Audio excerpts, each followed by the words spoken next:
we have had a robust conversation about your wonderful novel, about its courageous protagonist, Annie Clements, and the rebellion she led against the largest copper mining company in the world. You should know that one of the readers in the group here, apparently her ancestors were copper miners in the 1860s. We have another reader who said that she had visited the copper mine in I never can pronounce the peninsula's name correctly. You'll have to correct me. Keweenaw. Keweenaw. And, let me do a quick introduction. Mary, as David had mentioned to the group earlier, I had the distinct pleasure to meet you several years ago when the two of us were joined by other two authors and got to be on a historical fiction panel at Ohioana Book Festival with you back in the days when we were still gathering in person. So, Yes. Those were the days, but everyone knows, widely praised for her meticulous research and her fine prose and compelling narrative drive. Mary is the New York Times bestselling and award-winning author of, as we talked about, The Sparrow, Children of God, A Thread of Grace, Dreamers of the Day, Doc, and Epitaph. And Mary has a PhD in biological anthropology. And she, for those of us in Ohio, she lives in Lyndhurst, Ohio. So we are just so thrilled to have you with us, Mary. And I think I mentioned David's going to be asking you your questions and some of his own questions during this portion of our book club. And everyone else will be muted so that the two of you can directly converse. So with that, I will leave it to you and David. Welcome. That sounds perfect. Hi, David. Hey, Mary, how are you? I am just fine. How about you? I'm doing well. Good to be together again. I had just mentioned that one of your fellow 2016 Ohioana Book Award winners, Shelley Pearsall, is on in her first ever virtual program to listen in to you. So, hi, Shelley. So we are thrilled to have you talk about this, because this, I was saying, after your last two books having been Doc and Epitaph, which you won the Ohioana Book Award for, was this kind of like a different direction? We were looking at the fact, that in how did you happen to pick this subject? Well, as with many of my adventures, I was watching television, and I watched way too much television. I was waiting for a 4 o'clock start Indians game, okay? And at 3 o'clock on PBS, the documentary Red Metal came on. And I had no connection to the Upper Peninsula at all. My husband used to vacation there when he was a kid, so he was familiar with it, but I had never been there. But I had become fairly knowledgeable about hard rock mining while doing Epitaph, because that Tombstone, Arizona is based on a huge silver mining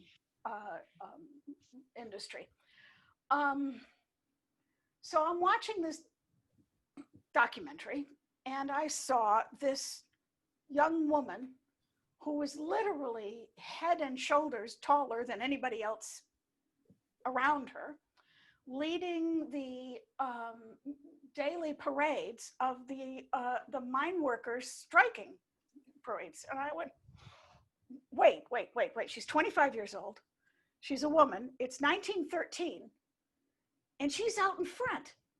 How did that work? Well, so I was immediately intrigued by something that just didn't match how I thought things were in 1913. And in fact, I was right to be surprised, because it was an unusual position for a young woman to be in. And as the documentary went on, we got to the conflict with the Calumet and Hecla Mining Corporation's chief executive officer, James McNaughton. And I suddenly thought, well, whoa, here's a nemesis. Okay, so we've got a good girl, we got a bad guy. This sounds interesting. So I literally went out on Facebook after I'd watched that and said, I didn't mean to write another book. I thought I was done playing this game, but I think there might be a story in this for me. And about 20 minutes later, I heard from my friend Rivka Tobin, who said, my great-grandfather was the last man to die before the strike took place.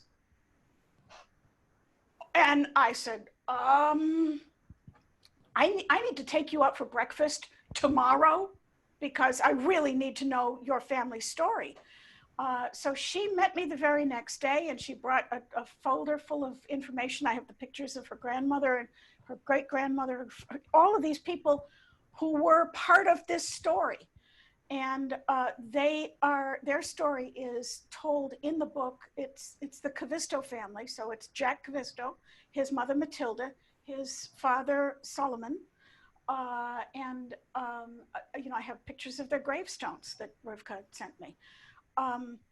And so I told her that I was thinking of this as sort of, here's a good girl and a bad guy. And she drew me up short and said, in my family, the names of both James McNaughton and Annie Clements were spoken with reverence.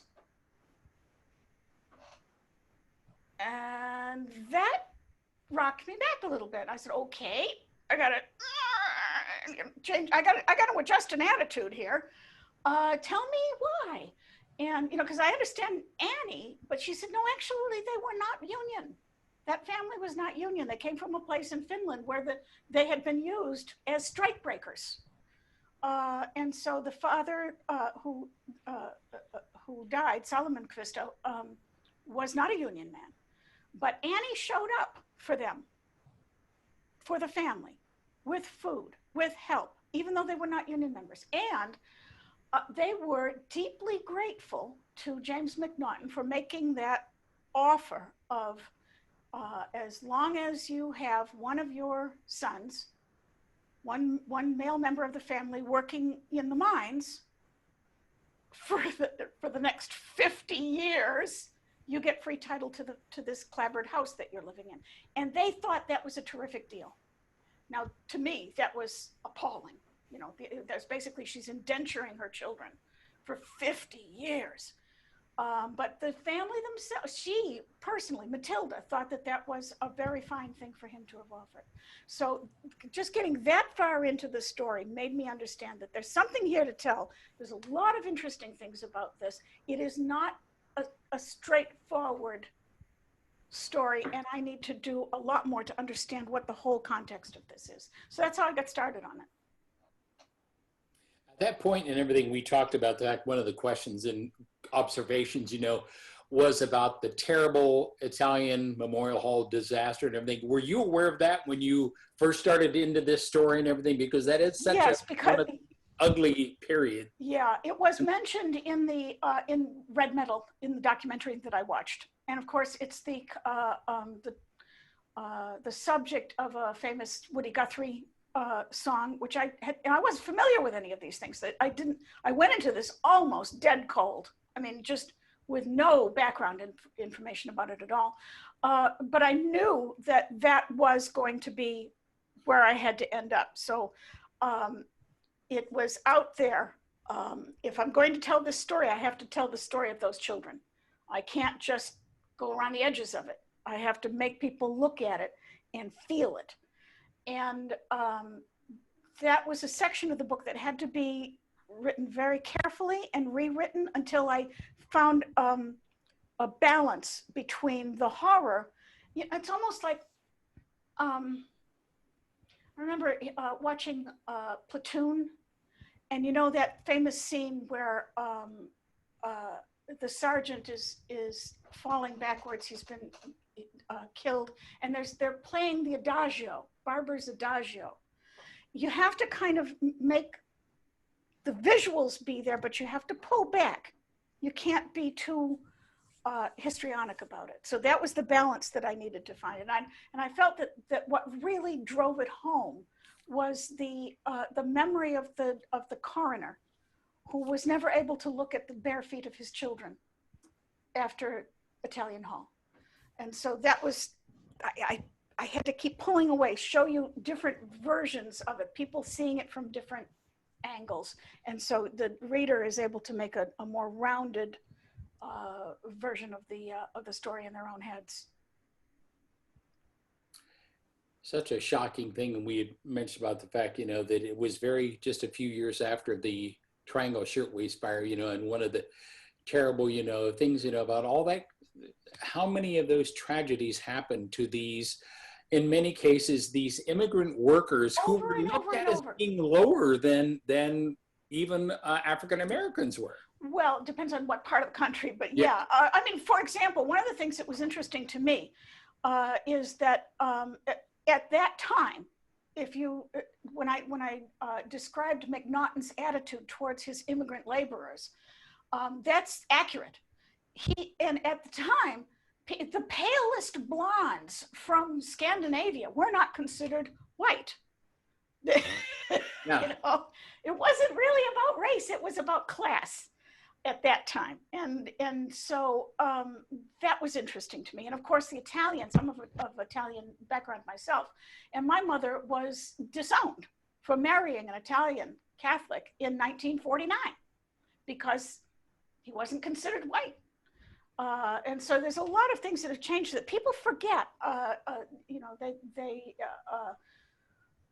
they don't realize how recently in their own immigrant history they were not considered capable of living in a democracy, for example. That was one of the things that was brought up. So yeah, you gotta you gotta pull back with the earlier strikes. One of the things that it's always important for me to do is when I'm diving into a new area of history, I need to know, like, what would my characters have known at the time? And as unusual as it was for Annie Clements to be so out in front with a miners' strike, what she had in her recent experience were two very important strikes that were run by and for women. There was the shirtwaist factory workers, and there was also the mill workers in Lawrence, Massachusetts. Both of those were run by and for women, often very young women and very often immigrant women. And so she had that example of the two very successful strikes. She really thought that they could win it. She really did. And I think that she just, and all of the women really got just fed up of waiting to see who was going to be the next one who was widowed. In 1913, an average of one man a week was killed underground. That doesn't count the guys who were maimed, who were so injured that they weren't able to ever go back to work, and they were thrown away like equipment that couldn't be fixed. Every woman in that town was 1 to 2 men away from destitution.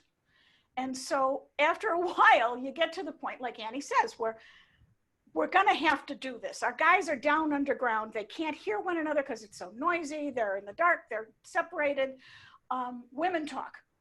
We need to talk to them. We need to get them to do that. And so that was a critical moment in the history of the strike.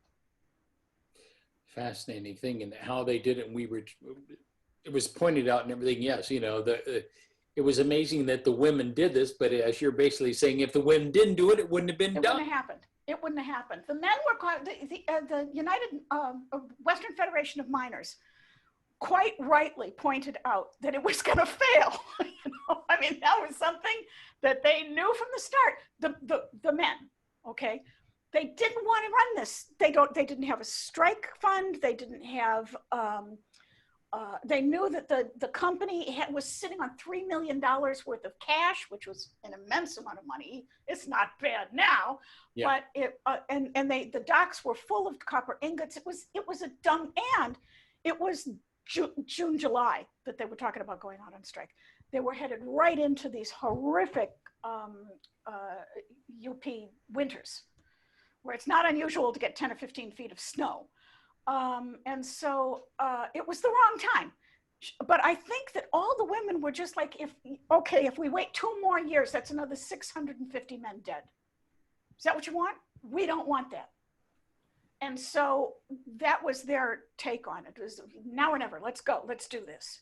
So, you know, you got to admire the guts, if not the strategy. Yeah.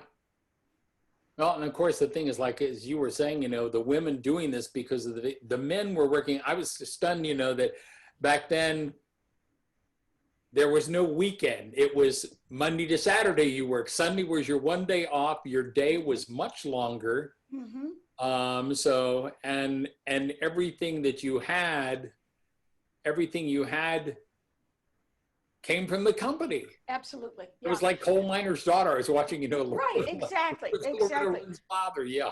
And just a few years after this took place, I mean, one of the things you have to remember is that World War I starts within, like 6 months of this. And so all of a sudden there's a huge demand for copper.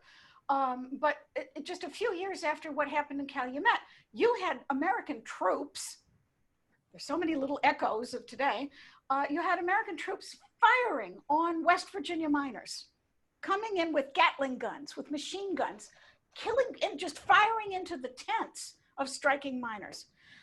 It didn't get any easier anytime soon. And it wasn't until even with FDR's administration, it still took a number of years to push through the labor laws that gave things like an 8-hour day and a 5-day week and a pension and all of these things that for a long time we took for granted as normal working class lives. And of course, those have all been clawed back.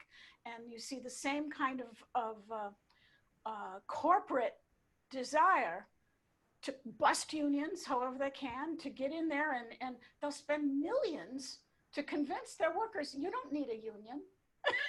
Yeah. Trust us. It'll be great, So yeah, every time there's an opportunity to push back or claw back, it has happened. And we've seen the gradual erosion of the things that men, women, and children died for in the early teens of the last century and the 20s and 30s and 40s. Unfortunately, a lot of people don't remember the days when unions were powerful.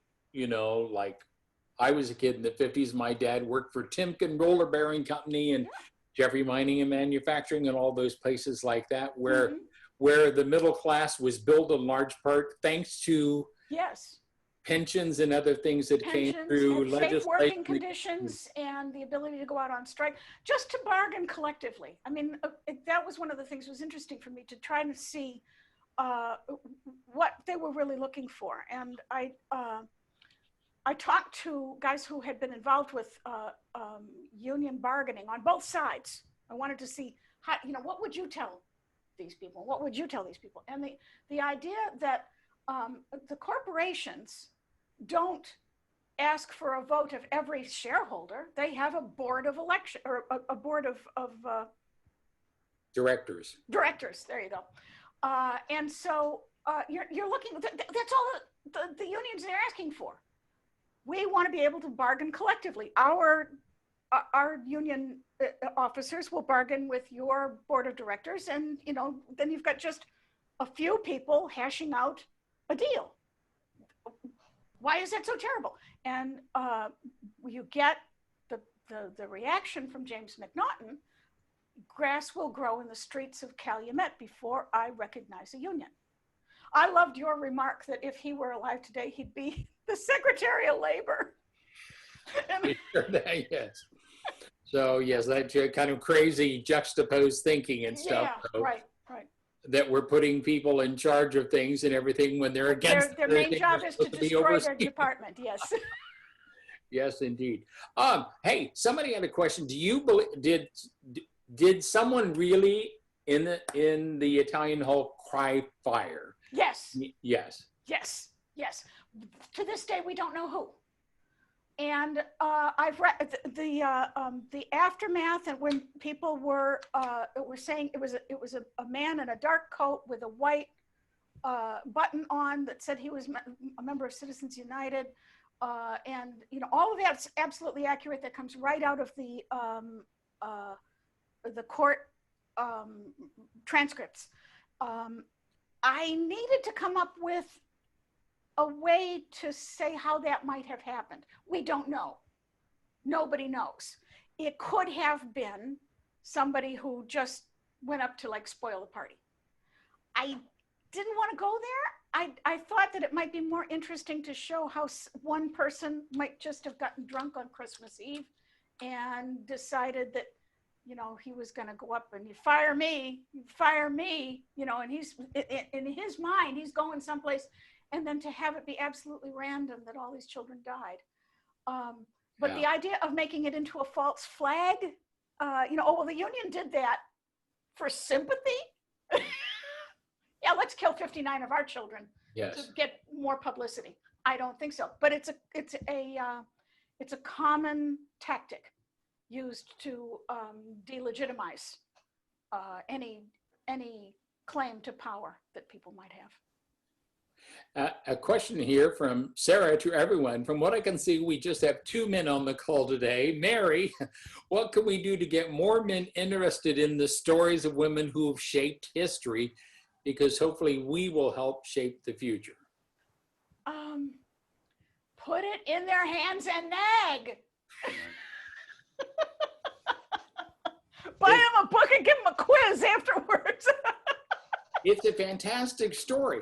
As I was saying, you know, I'm more of a nonfiction reader, but I love this because it's history told in a fictional way and everything. So I think, you know, if men like biographies or history and everything, then historical fiction should have appeal to them. You know, certainly I would think. Yeah, I think so. All right, one of the things that happens is that how could they not like Doc or Epitaph? Yeah, well, I mean, and I worked so hard to get male readers, you know, and then when I get to this book, my title for this was Unremembered Lives. It was not The Women of the Copper Country, and I argued for a month about that title because I said you're going to lose every single male reader I had, you know, and you're going to put a lady on the front, and oh my God. So yeah, but you know, that's how publishing works, kids. I did not have the clout to be able to say, I think this is a really, we went over dozens of names, and Jonathan Karp, God bless him, he wanted the women of the Copper Country. At least I got him to take out all of the adjectives, because it was going to be the marching women of the Copper Country, the brave women of the Copper Country. It was all of these. Oh, please, you know, I don't even want that definite article, the women of the Copper Country. I lost, but I did get him to take the adjective out. That's the best I could do. So, yeah, I think that it would have a bigger readership if it were named differently and if it had a different cover. So for those of you who, unlike, you know, Linda Shelley or Mary and everything, know that sometimes you don't get the title you want, nope. Or that's more a bone of contention than sometimes it can be. A question here: when in the writing process did you decide to add the Romeo and Juliet quotes? Right away. Right away. That was from the start, because two houses both alike in dignity. I knew from the very first chapter that I wanted to do first, you know, here's MacNaughton. And, you know, I'm describing a morning for MacNaughton that's not very different from my own. I am a person of habits, and I do things in an order, and it seemed perfectly reasonable what he was doing. But then I wanted to immediately show you what that was like for somebody who was not of that class, that you had Annie Clemens's household, which was very different, but alike in dignity. And I knew from the start that I wanted to use that as the backbone of quotes through every chapter. And it was not hard to find them. I mean, they just jump right out at you. One of the things that's important to remember about Romeo and Juliet is that, you know, people always think it's a love story, but how does it start? It starts with a party for Juliet so that her father can present her to the highest bidders. She is a wholly owned asset of his corporation, and he's selling her off. He's looking for an aristocrat who will pay an enormous amount of money and be someone who can be helpful to the family. So it's really about wealth. It's about wealth and who creates it, and who gets to keep it. So to me, that was the same thing that the book was about. Who creates the wealth? Well, like Charlie says, if it's, or it might have been Annie, I can't remember who, but if without the laborers, without the miners, the copper mine is just a hole in the ground. You're not creating wealth by owning a hole in the ground. You've got to have people who come and get that out. So they are worthy of their wage, as the gospel puts it. So that was from the very beginning. I knew that was exactly how I wanted to do that. And it was, and also because at the end, oh my God, it ends with the death of children. Unfortunately, in Calumet, the death of children was not enough to make a difference. And who knows what happens 6 months after the Capulets and the, can't think of their names. Montagues, there we go. Well, maybe, who knows what happens 6 months later. Maybe they're back at one another's throats again. But at least Shakespeare leaves you with the hope that they might have patched it up, because it's just a stupid argument.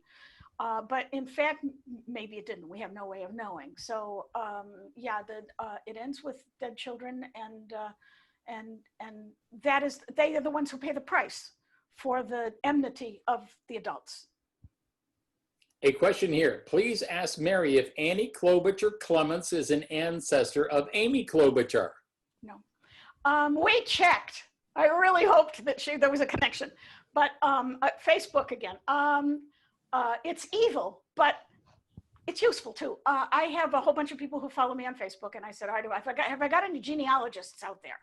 And like 4 people raised their hands electronically, and they traced the Klobuchars of Minnesota and the Klobuchars of Calumet back to like 2 generations back in the old country in Slovenia. And they did not find any connection. Annie's, the name Klobuchar is, it means hat maker, it means milliner. And so it's like miller or carpenter, or one of those names that tells you what people did for a living. Weaver. Pardon me? Weaver, my name. Weaver, exactly. So we couldn't find a connection. We went way back and just, no, okay. Amy Klobuchar's family, that family were miners but they were iron miners in northern Minnesota, and they were not connected to the Calumet Klobuchars. I have a final question. I know we're kind of winding down a few minutes, but I wanted to ask, I was so fascinated with Mother Jones, and I was thinking if you could have dinner with any character in your book, I was thinking it would probably be Mother Jones. Oh, absolutely. That was a joy to write. I have never had so much fun writing a passage in any book, all of them. Mother Jones, oh my God, she was fun to write. And it was interesting because, when you're writing, I'm writing a 14-year-old girl and a 15-year-old boy and a 23-year-old woman and a 30, all of these people are much younger than I am. I get to Mother Jones and she's got bad knees and she's tired, and it's like, oh, God, these are my people. So it was really fun to write a 76-year-old woman. She's not that much older than I am. So because she was so take no prisoners. I mean, she was fearless, saying what she thought and however she wanted to say it. And people loved her for it. And so it was a joy. It really was. Yeah. I'd give her some place to sleep that didn't have bed bugs. I'm just saying. Yes. She was fearless. Yes. Okay. Last question. Is Mary working on a new book? I just finished it. Okay. Yes. About. You can't tell us anything. Yeah. Last Friday night, I completed the first draft of number 8. I think this is, and now I'm just letting it. I had to walk away for a while. I need to let it settle in my mind, and then I will go back and start the process of editing it. So it will be another few months or so before it even goes to my agent. But yeah, there is a new one coming. Now, is it historical fiction or not? Can you tell us that? It is historical fiction. I haven't come up with a good description for Yeah. you. This is always the hardest part. Always. Like, so for the Sparrow, it was Jesuits in space, and with A Thread of Grace, that was pretty easy. That was like Jewish survival in Nazi-occupied Italy, okay?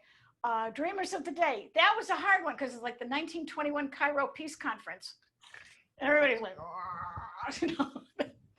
people would fall asleep while it was saying that. But it's, it's about the making of the modern Middle East, okay? So there's that. Doc and Epitaph were easy because all I had to say was, have you seen Tombstone? And if people said yes, I'd say, this is better. So 1913 Copper Strike, not an easy one to explain to people. So I finally got to, it's a Romeo and Juliet story set in the early American labor movement.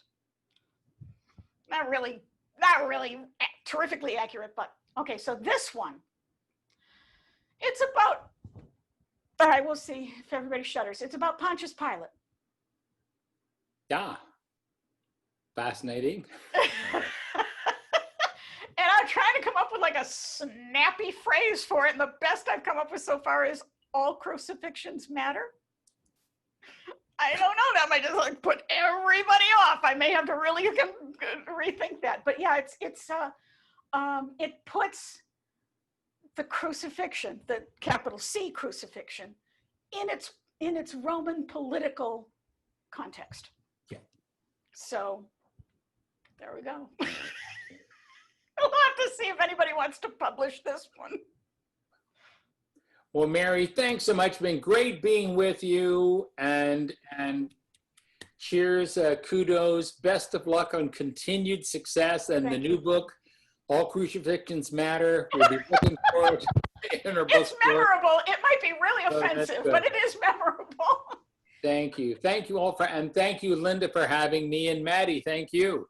David and David, thank you very much for moderating this discussion. Mary, I'm just wondering when the book comes out. Gramercy Books is here in Columbus, and we'd love to.